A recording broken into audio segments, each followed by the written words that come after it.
హరే శ్రీనివాస, అందరికీ భోగి శుభాకాంక్షలు. రేపు అనగా సంక్రాంతి పెద్ద పండుగ. హిందువులు ముఖ్యంగా ఆచరించే ఈ యొక్క పండుగను పెద్దల పండుగ అని కూడా అంటారు.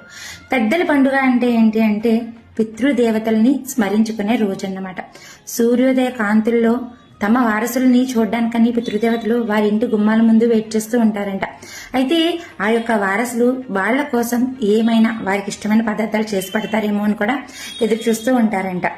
అందుకే మకర సంక్రాంతి పర్వదినం నాడు పితృదేవతలను తలుచుకుంటూ వారికి తర్పణాలు వదులుతూ దాంతో పాటుగా అన్నదాన కార్యక్రమాలు చేస్తూ అండ్ స్వయంపాక దానాలు ఇవ్వాలి అని మన పెద్దలు చెప్తూ ఉంటారు. అయితే ఈ మకర సంక్రాంతి రోజును మనందరం కూడా ఎందుకు పెద్ద పండుగగా భావిస్తాము అంటే సూర్యుడు ధనస్సు రాశి నుండి మకర రాశిలోకి ఈ యొక్క మకర సంక్రాంతి రోజున అడుగు పెడుతూ ఉంటాడు. కానీ మకర రాశికి శని అధిష్టాన దేవత. అయితే శనికి సూర్యుడికి అస్సలు పడదు. వరుసల ప్రకారం చూసుకుంటే వీళ్ళిద్దరూ కూడా తండ్రి కొడుకులు బంధాన్ని ఏర్పరచుకుని ఉన్నారు. కానీ ఇద్దరికి పడదు. కానీ ఈ మకర సంక్రాంతి రోజున వీళ్ళిద్దరూ కూడా కలుసుకుంటారు. అందువలన ఈ రోజున చాలా ప్రత్యేకమైన రోజుగా భావిస్తాం.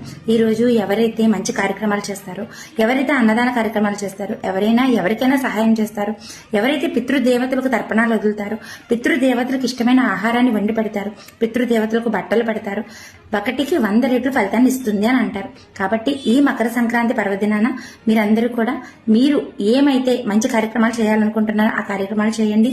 మీరందరూ కూడా సంతోషంగా ఉండాలి. బట్ వీడియో అయిపోలేదండి. ఒక్క చిన్న విషయం మీతోనే షేర్ చేసుకోవాలనుకుంటున్నాను. అన్న చెల్లెళ్ళు, అక్క తమ్ముళ్ళు, బట్ ఈ బంధం చాలా చాలా బలమైంది.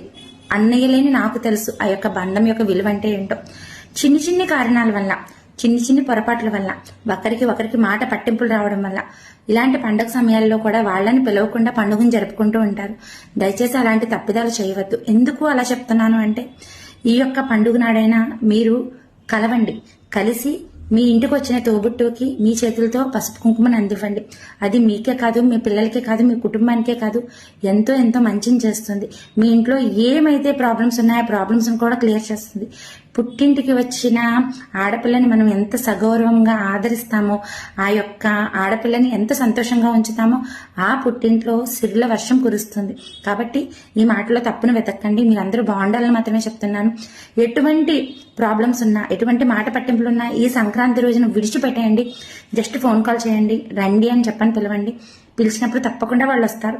ఒకవేళ వాళ్ళు రాకపోయినా కూడా ఈసారి కాకపోతే నెక్స్ట్ టైం అయినా వాళ్ళు వస్తారు. కానీ పిలవడం అయితే మానేయద్దు. ఇలాంటి పట్టింపులు పట్టించుకుని బంధాలను దూరం చేసుకోవద్దు. మీ అందరి మంచి కోరుకునేదల్లా చెప్తున్నాను. సర్వేజన సుఖ్నభవంతో. నేను మీ రమ.